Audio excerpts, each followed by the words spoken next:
namit pasangkane mantape tinebihna ngila duni dumawaing tawang towang persasat kadidene kejugrukan ukir sari kelepaning samudra madu manah kula Gusti dene namung sak sudung kula kemawon kerawan priyagung menika boten pangling putra ing Wirata Gusti sesembahan kula Raden Seta kula ing abdi pun jagal welakas ngaturaken sembah sumungkeming pangabekti kula kunjuk Raden.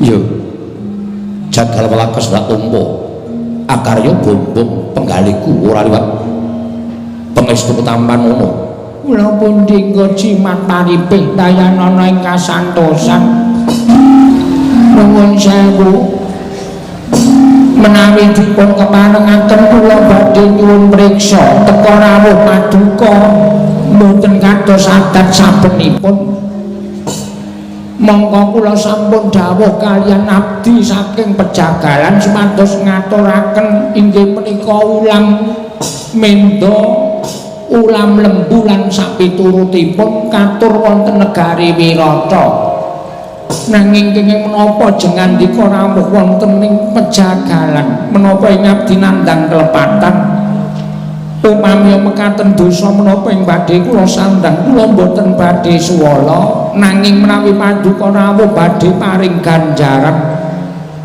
lajeng lelabetan menapa ing sampun kula tindakaken Gusti jagal welakas wonten timbalan ingkang adhawuh ingin sepisan pataku ning pejagalan orang rembug babakan nggonmu wis nyambut gawe kanthi becik katur marang negara Wirata nanging awak ing akeh padha nyebutake yen to kowe kuwi duwe putra angkat ingkang saben dina kowe kudu ngaturake iwak kebu iwak sapi marang kedhaton Wirata mesti wae pendak seminggu sepisan kowe lagi bisa ngaturake nanging bareng kowe ngangkat putra pupon ana ing pejagalan sedina wis rampung kabeh kebutuhaning Kedegara Wirata wis mbok cukupi apa pancen kepara nyata yen to Kiai Jagal Welakas kuwi kagungan putra angkat nuwun sewu inggih Raden menawi anggen kula ngangkat anak menika dipun anggep dosa kula mboten badhe selak menawi dipun paringi paukuman inggih menika anak kula ingkang kunalika semanten kula nemu wonten ing alas wonten ing wana anak kula pun Balawa menika ingkang tansah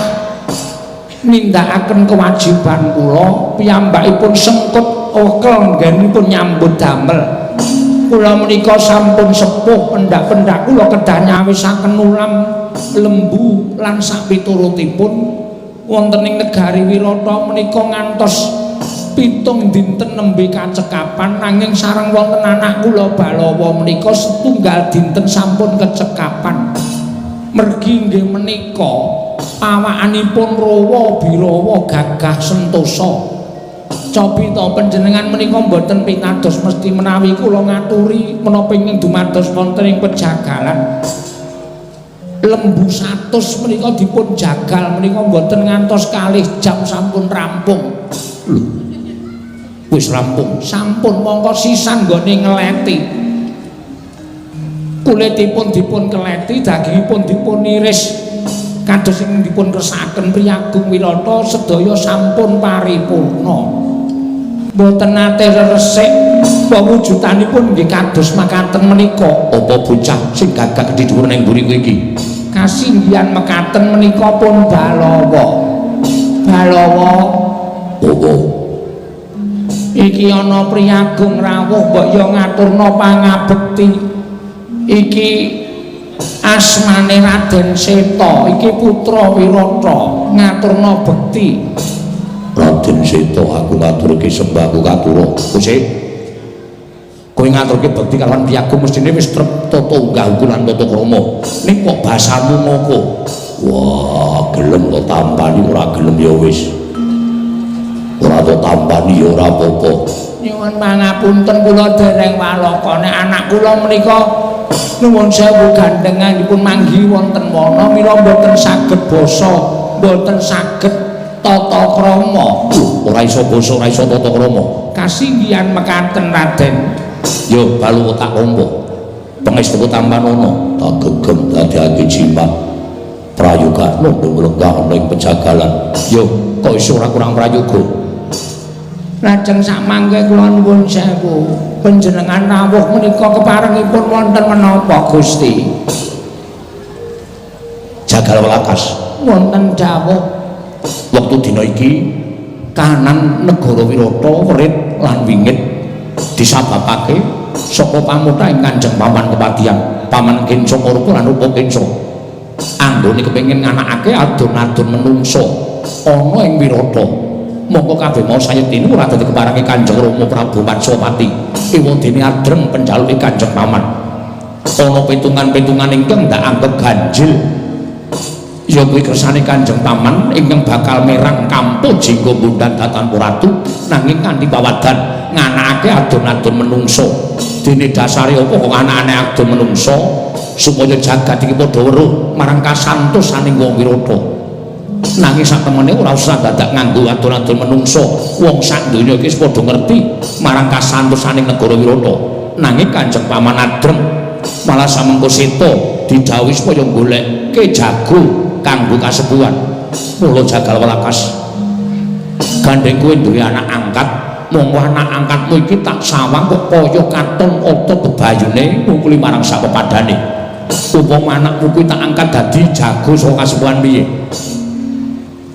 oh ngaten yo nanging nuwun sewu anak kula menika mboten nggadahi kasekten mboten nggadahi kekiyatan tegesipun mboten nggadahi aji jaya kawijayan menawi dipun tandhingaken kaliyan pun Raden Rajamala jago saking kepatihan menika mangke menapa inggih saged tunggul yudanipun sing baku ngene sing wigati aja nganti kasepuhan kewirangan mergo ora entuk jago prakara anakmu angkat iki mengko kalah ning sak ora-orane kasepuhan wis ngatonake jago ya kuwi saka pejagalan ya kuwi Si Abilawa kula kang saka kuwi yen to keparengake dina samengko aku tak njaluk marang panjenenganing jagal welakas anakmu Abilawa tak kandhine ana ing alun-alun negara Wirata ingkang wiganti dadi jago kasepuhan Ki Jagal Welakas bumi goncang kancing langit kelap-kelap atom ler kincanging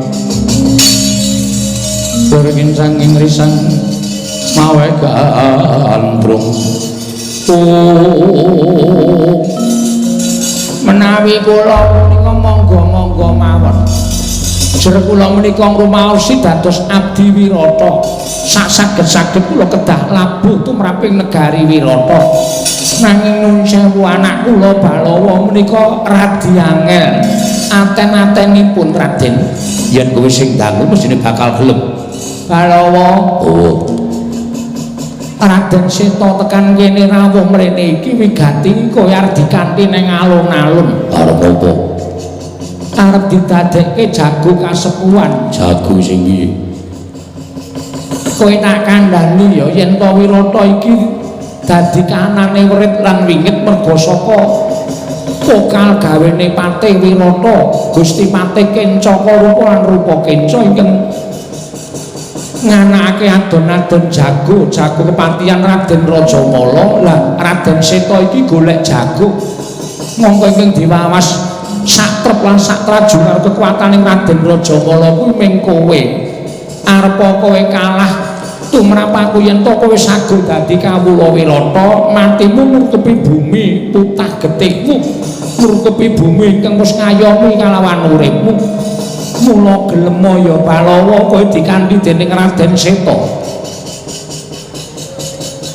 Jagal Welakas bapakku Abilawa piye apa pantes apa memper aku mung tukang bleh kebo sapi kok dijogo ning pabaratan ya to yen nganti mengko aku iso menang yen nganti aku kalah tur tumrap petunganku akeh kalahe aku ora duwe kekuatan lan ora duwe keprigelan kanggo peperangan mula yen Raden Seta tekan kene supaya nganti kelawan aku dadi jago itu tumrap aku luput kene iki dudu gone wong gladen peperangan dudu nggone wong Gladhen olah kridaning Jaya Kawijayan.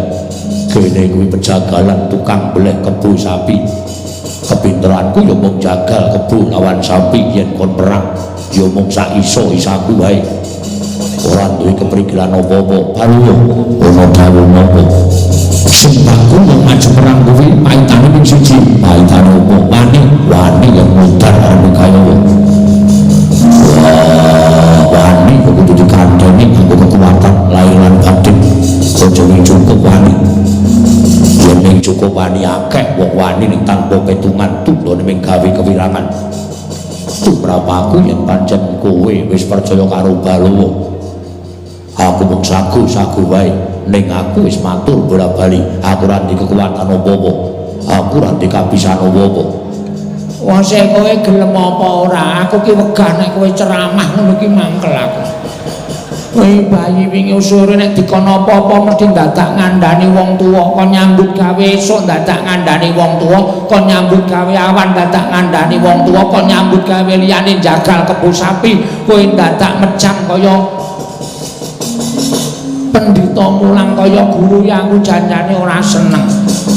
Pinter jara langit kowe kalah pengalaman yen karo wong tuwa. Wong tuwa nggon pengalaman ning aja nyingkirke karo canom. Canom ki wong kepinteran. Wah, pengalaman tanpa kepinteran ora ana gunane. Semono uga kepinteran tanpa pengalaman muspro tanpa guna. Sing becik sing apik kepinteran ditadeki siji karo pengalaman kuwi bakal ngalahke apa-apa. Wis mulai meneh. Wong kok ora seneng dikandani wong tuwa kok ora njur nampa ngono wae aku jane ora seneng nek kahanane kaya ngono. Sing baku kowe gelem Balawa. Yen pancen bobo jagal welakas marengake lan dawuh karo aku ora bakal mingkuh marang dawuhe wong tuwa. Aku dawuh karo kowe supaya kowe ngestokke dawuhe Raden Seta. Kaya ngapa nadyan kowe kalah tekaning mati ning atine wong tuwa bombong dene kowe iso labuh tumraping negara Wirata. Balawa Raden Seta ana dawuh apa? Yen pancen wis samapta ing gati sawingking diri lan madhep mantep tekadmu nggonmu dadi jago kasembuhan.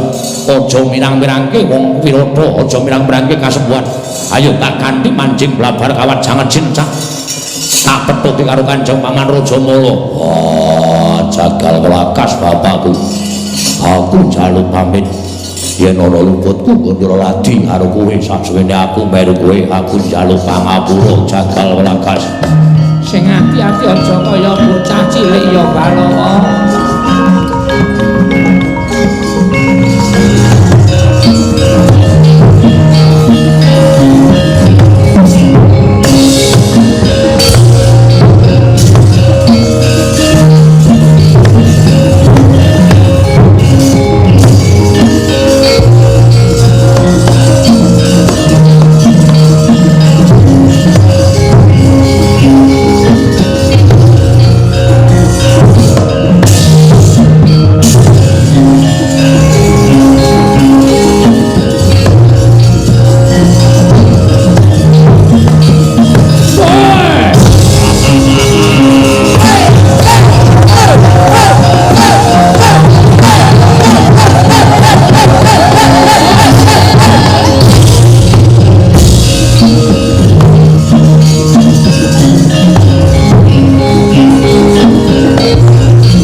Leming Balawa gabus kumambang ing Sena Kresna.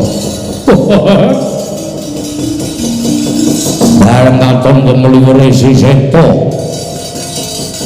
Anak Wirata mergemeng munggah ana ing blabar. Sanget jirencang. Oh, lawangune iki. Jago saka kasembuhan. Wah, Joko iki jago saka kepatihan jagone Gusti Pati Kencaka rupa lan rupa Kencaya dasar para nyata aku Rajamala kowe sapa katone awakmu gagah gedhe dhuwur suaramu goreke jagat bakon arwaku wong pejagalan anake jagal kelakas aku jagal abimawa tukang beleh kebu sapi dijaga nang pambaratan kaya wis kentekan akal wong kasebuan ono wong tukang beleh kebu sapi ora duwe kekuatan apa-apa ora duwe jaya kawijayan guna kasantikan ibarat timun mungsuh durung laglung dungi memet rasa kogan cangkem bangun ditemtoke kowe apa aku sing tekaning pati piye kowe apa aku sing tekaning pati kowe mungsuh Rajamala kepengin meruput sowan karo Gustimu sikep lak dengkek boyokmu ora tugel balungmu sira mergolaya aja dundang Raden Rajamala walino pangindam lak gandul dasmu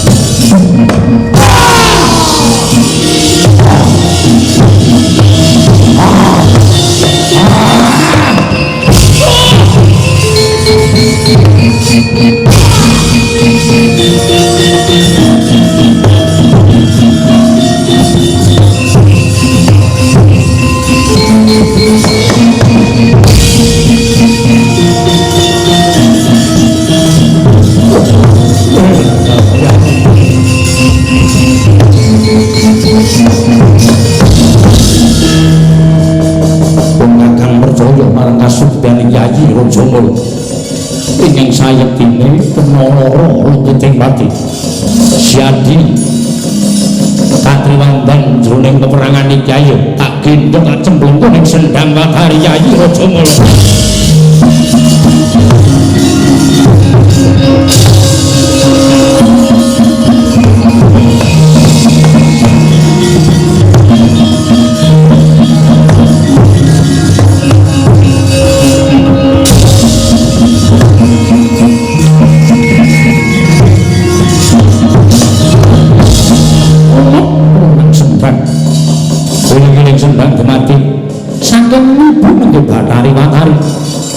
Dadi cementungan Sang Rajamala tersasat kaya lela-lela dening pengibu umuk kang sendhang Watari grega jedul saking telenging toya kangge Sang Rajamala ayo Balawa aja mlayu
sinuwek janggane dening Sang Balawa kantos mantun sumembur ponang mudra andhaka Sang Rajamala ciwulake wonten ing sendhang Watari dhateng Raka Sang Kencaka rupa greka kaya wong musuh Indra Sang Rajamala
Ngalik aku. Diwalik piye? Aku tak gelem mlayu ngono. Bareng ketemu raja lagi jegagak. Jegagak. Betul yo yang rupiah benar-benar mengkering negari Wirabada mesake ini ingkang raka Ndara Bratasena lan Sina putra Pejagalan nggih dadi jago kasempuhan wae Ndara Jomara cukup nggodha modal ya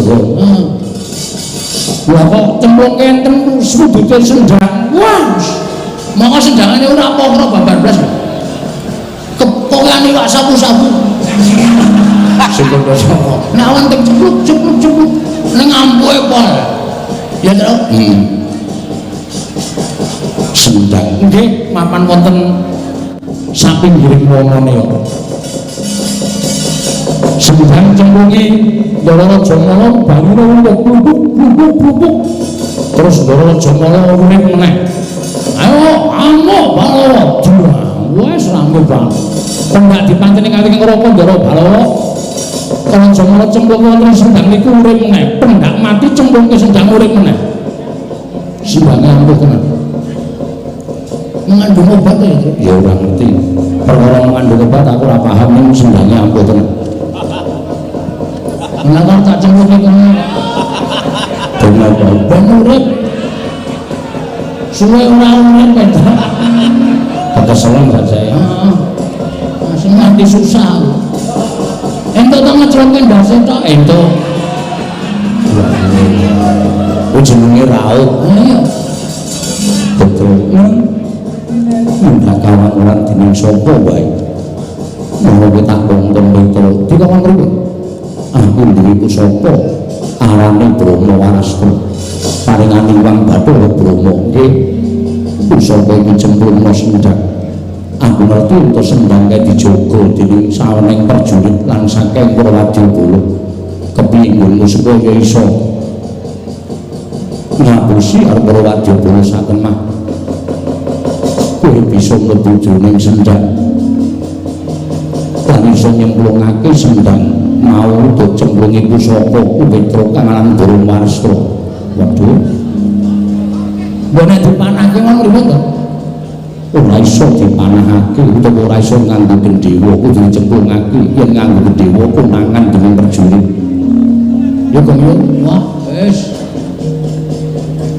tugas iki ya ora kena selak sing jeneng kowe karo aku ditepi kewajiban terus kok nyamar sebagai apa aku tak takon nek nganti konangan niki diawasi lho Ndara sampean dalam rangka ngono niku sesimulan setunggal tahun teng negara Wirata nek nganti konangan prajurit wah diawasi kok kae kok Bagong nang kene kok Petra nang kene berarti Pandhawa nang kene nglakoni hukuman 12 tahun meneh napa boten cilaka nganggo jemparing mawon wit ngonten lanjut rampung perkarane niki nek mengke kula karo Petra dadak ketemu sing jaga sendang mengke nek nganti kula dibunuh karo Petra niku ndak suwe ngono ya kok mesti aku lho pikir aku tekan ndi terus arep golek guyu terus suwe mbak ndak suwe mulane kon dijempare mawon karo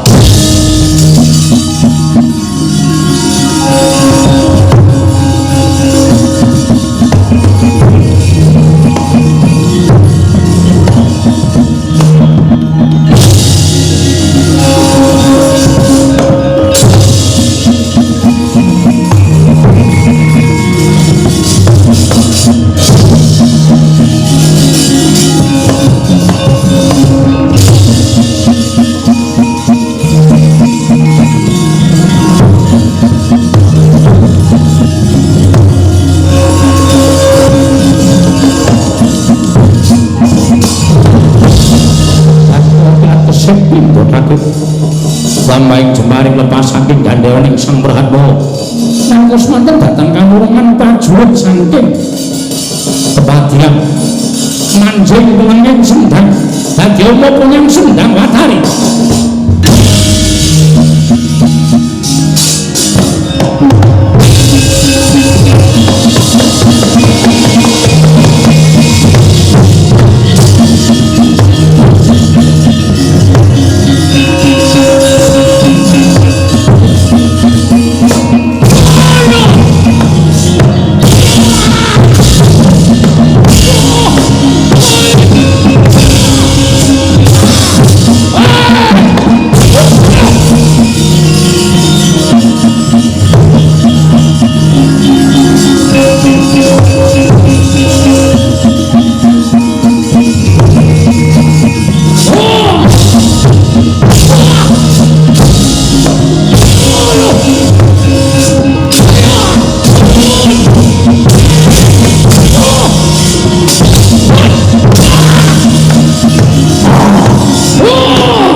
Jomo Suwideng tuweni tonang sendang katingal ajur kumandhaning Sang Raja Malanjre kemati saking Cakarupa waduh adhiku Jomo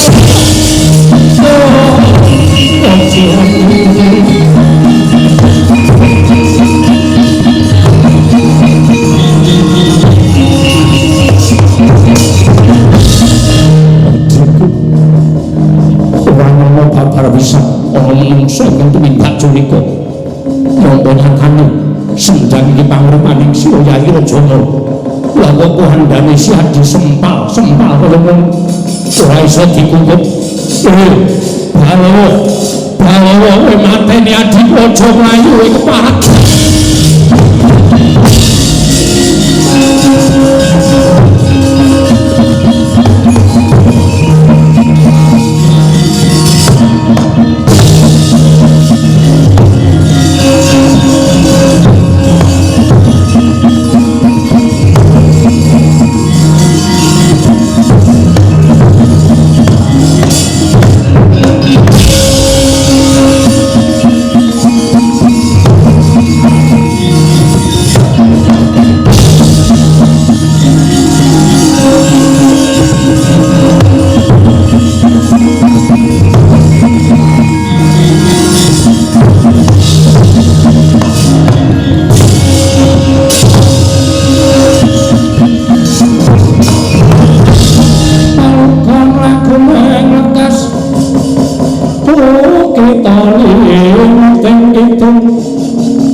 ilang tak kedhepake bawa mlayu tak oyak mlebu kutha Boro negara Trata iki sapa ana pawongan lha kok ngadhang ning bedalan ngapunten Gusti Pati mboten kanthi kasengaja kula dumugi wonten tengahing margi paduka medheng badhe tindak tuwa majar tumunten kendel sak ngajengipun ing ngabdipun kangka kowe kangka inggih kasinggihan katen pangkatmu ngapunten pun menapak namun jejeling abdi kula menika abdi negari ing Piroto kula menika pangkat lurah pasar inggih kasinggihan katen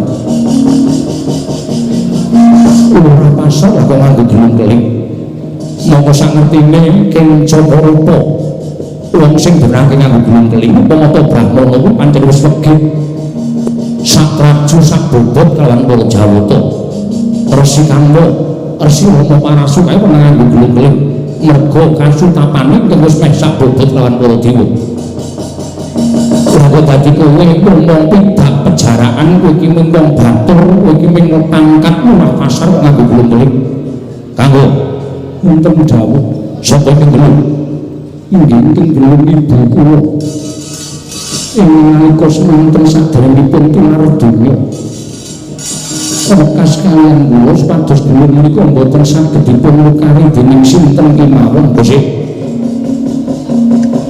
ibu mulung ento gelung kowe ora kena dilukari dening sapa wae mongko kowe merak pacak merajang perbatang kowe nglanggar marang walering tata kaprajan Gorontalo kowe dudu piyai luhur kowe dudu wong sing derajat pangkat nganggo gelung keling ayo jujur manapun temen kula wonten nglukari dhateng gelung kula ateges kula wonten kaliyan ibu kula sami kami kemawon kula menika nyadeng mlebet wonten tenging neraka jahanam menika wonten nglanggar dhateng jawipun ibu kula Gusti Pati yen menawi sak tak takon karo kowe dhuwur ndi derajate ibumu karo aku monggo aku pundhen ing neraka setunggal sembah kula menika ingkang kula sembah Gusti Maha Suci pangka kalih tiyang sepuh kula kula nuwun sewu ateges menawi katraju bobotipun ngaduka Gusti Patih kaliyan ibu kula menika tasih inggih ibu kula jero menika wakilipun ingkang damel jagat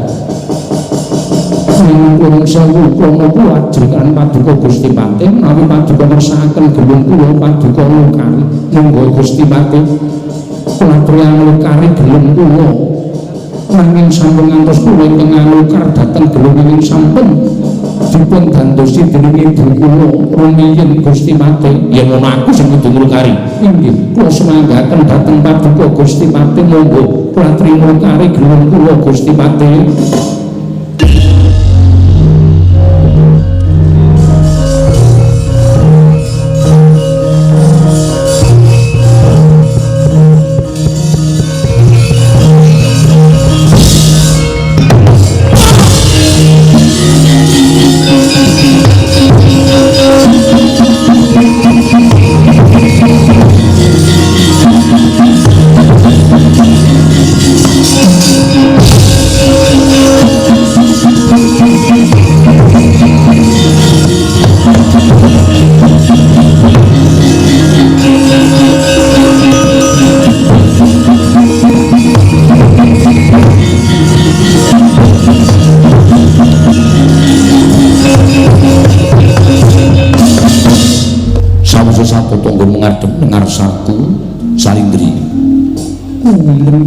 Gusti Patih murkake saiki prasaja wigatine apa dene kowe nyandhet marang lakune Gusti Patih Kencakarpa ing nedheng ambujung marang beburonku boten gadah niat menapa-menapa sunipun inggih kula namung badhe nyabrang margi ing pangajab kula menika badhe tumbas ganten dipun utus dening Gusti Ayu Dewi Utari nanging dumugi wonten tengahing margi kagiat sotane manah dene wonten tindakipun Gusti Patih Kencakarpa tumunten boten kasengaja suku kula brodhok krana ajrih tumunten lumpruk wonten satengahing marga menika Gusti Pati. Kula nyuwun pangapunten. Mungkin ana kula nyuwun pamit dinten samangke. Sampun ngantos kula nampi pidana saking Paduka Gusti Pati. Kirana kula wangsul wonten ing kaputren ngaturaken ganten dhateng Gusti Utari. Gusik, aja kesusu.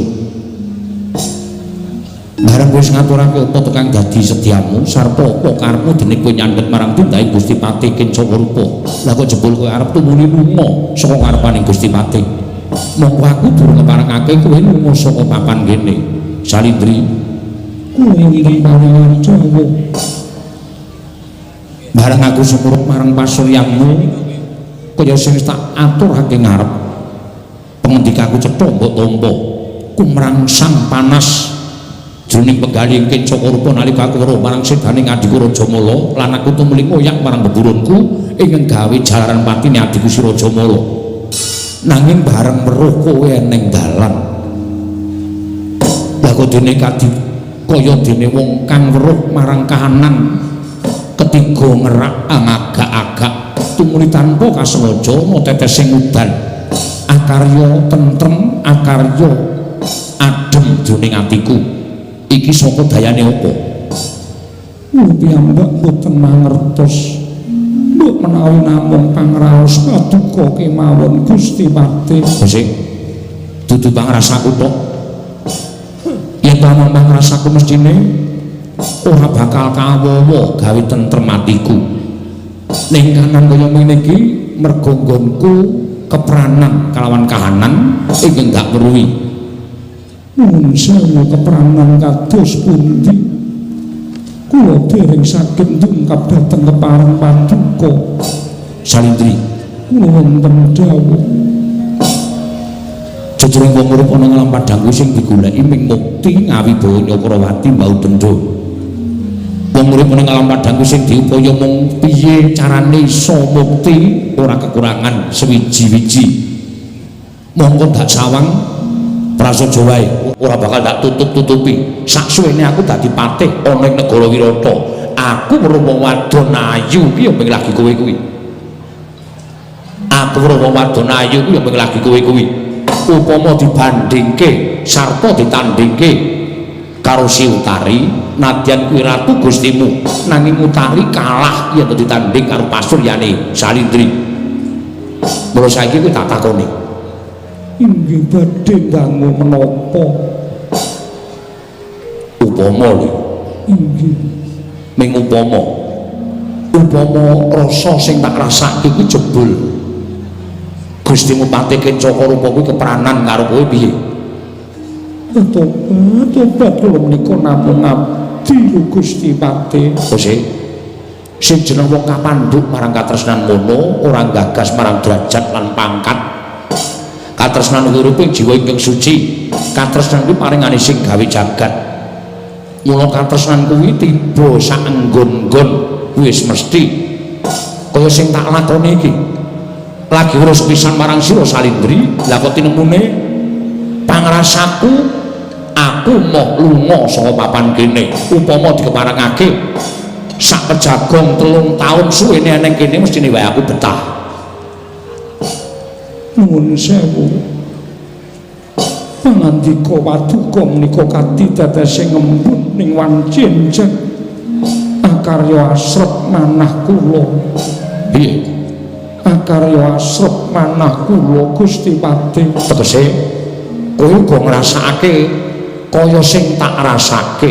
Mestinipun ngaten sinten ingkang boten purun menawi winengku dening kakung mongko derajatipun patih tentu kemawon gesang kula boten kados mekaten menika Gusti Pati. Dalah. Tegese ngene iki ana tembungan tumbuh entuk tutup. Tegese ngene iki tak upamake wong keplok ora ming tangan siji nanging wis tangan loro. Tegese wis gambuh, tegese wis nyawiji, tegese wis mathuk. Mung kari ngenteni besok kapan kowe gelem tak boyo marang kepatihan lan tempuking gawe daup asta lumiat kelawan Gustimu Pati Kincarupa. nanging nuwun sewu jebul wonten petangan ingkang tinemu ganjil. Lho, petungan sing tinemu ganjil piye? Gusti panjenengan paring dawuh mekaten kok mboten rumiyin-rumiyin nalika kula tasih piyambak. Lho Gusti. Kok nalika aku isih dhewe mak karepmu piye? Kula menika nuwun sewu remen nampi ngendikanipun Gusti Patih. Nanging kula jebul welas dhateng awak kula piyambak. Kula nutuh dhateng awak kula piyambak sebabe krana kula menika sampun winengku ing kakung. Kosek. Tegese kowe iki wis dibojo opo? Sampun Gusti Patih. Kuwi tenan apa piye? Inggih saestu. Mengko mergo perkara kowe nemoki karo aku, terus kowe nganggo pawadan duwe bojo. Boten Gusti Patih. Mongko tak sawang kowe iki kaya isih prawan. Kaya isih ijen, jebul wis dibojo to. Sampun. Anakmu dereng gadah. Durung duwe. Durung duwe anak. Dereng Gusti Patih. Yen pancen durung duwe anak, saiki ngene. Tresna kuwi abot. Ana wong nyebutake wong tresna kuwi abote kaya wong nyangga bumi. Mula akeh wong sing kepedhotan katresnan tumuli ngentengake karo patine. Mongko nadyan wong sedhela ngene iki sak pejagong karo salindri, tresnaku wis kandas tekaning batin. Wis jero aku ngrasake rasa tresna karo kowe. Mula saiki tekad-tekatan. Ayo ku tak kanthi ning omahmu. Bojomu tak tembunge. Kowe arep tak pek mengko bojomu njaluk ijolapa tak ijolane. Yen perlu njaluk negara tak yasake, tak bedhahke negara. Waton bojomu ngiklasake kowe dadi bojoku. Nuwun sewu.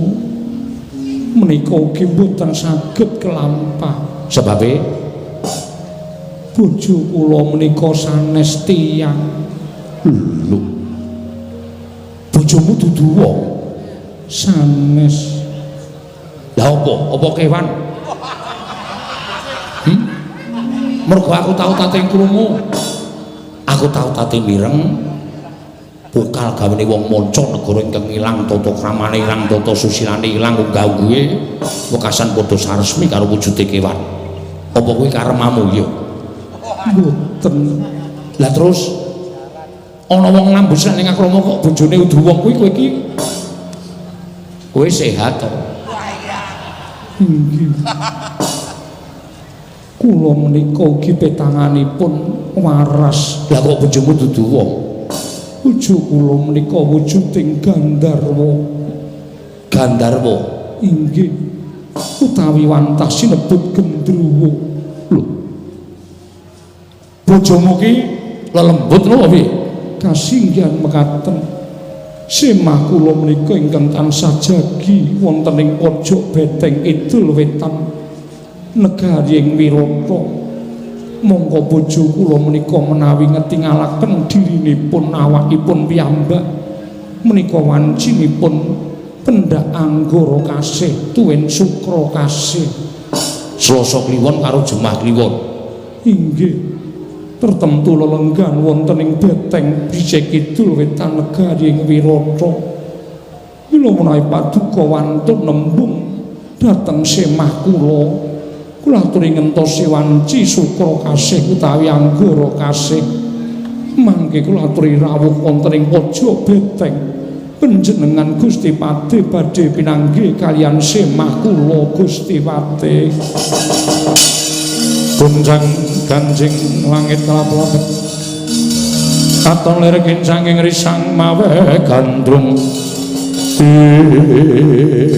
jagat paisane Bathara Wayaktul jagat ila dalan lha kok dadi kaya ngene kahanan wong sing kapandhuk marang rasa tresna abote jebul kaya sing tak rasake ya Salindri wonten dawuh kowe bali kandha karo bojomu sesuk wanci Selasa kliwon Jumat kliwon tak enteni ning pojok beteng Kidul Wetan negara Wirata. Wancinine sasampunipun mati ora tri utawi tengah dalu. Mangke semah kula badhe ketingal Sawise Madurati tengah wengi aku prapta ning Paja Beteng. Bojomu ora katon kowe tak gelandang ning kepatihan tak dadekke garwaning Pati Kencaka Rupa. Nuwun pamit Gusti Pati.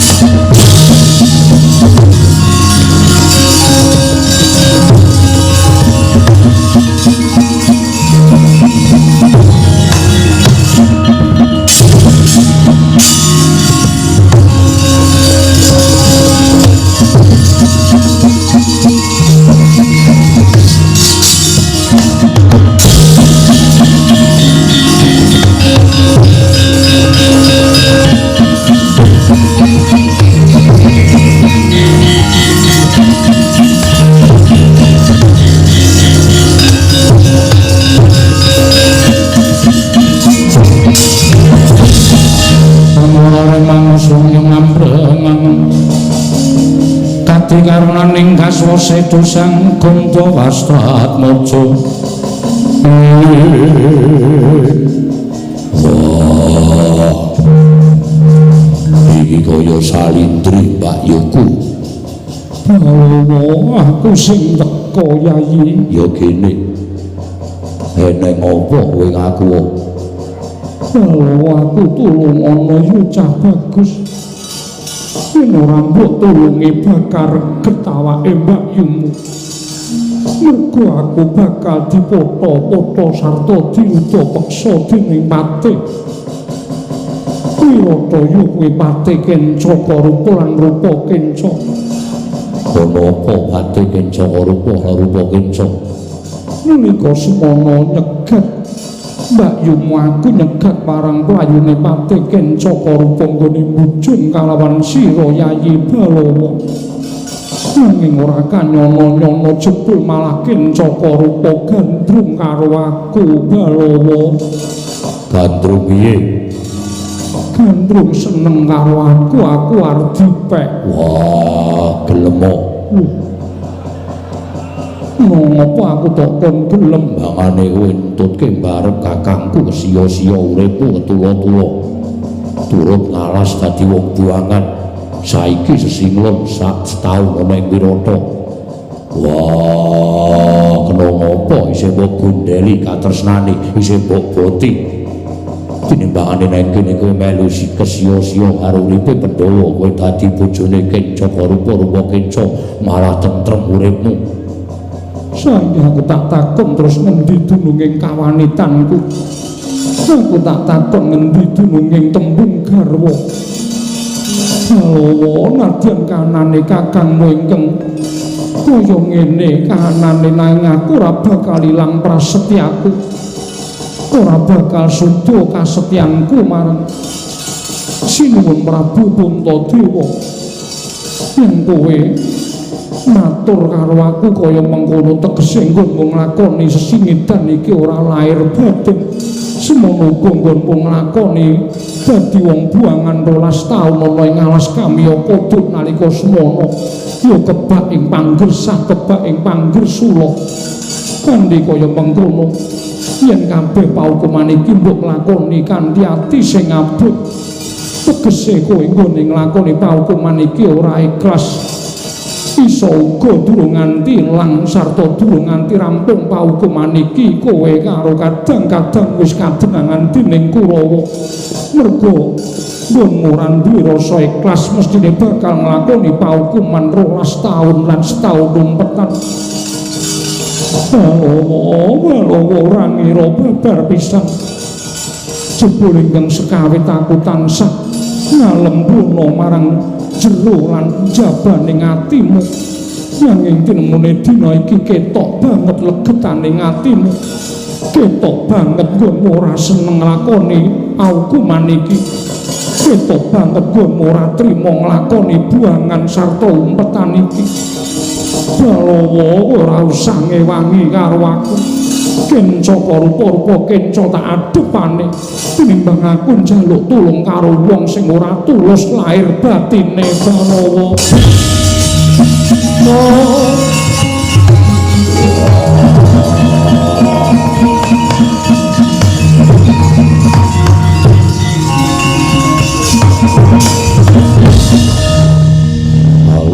nuwun ngapura ingkang sekawit ora duwe niat aku nganggo tembung sing lahir batin kaya sing tak kandhake Drowadi Mbak Yuku kabeh mau mung minangka tembung sing abang-abang lambe suwe ora ketemu niatku mung ngatur gojek karo Mbak Yuki dinemune tok tampa kanthi lahir batin ikhlas lahir batin kon nglakoni paukuman ikhlas lahir batin kon dadi wong buangan aja mbok undha mono wah mongko tengah wengi kenca rupa kenca kon tekan pojok beteng ora-orane patih loro mau wani nyenggol kawanitane Mbak Yuku ngregeti kasutapane Mbak Yuku aja kuwatir aku sing bakal nguntapke nyawane kenca lupa lan lupa kenca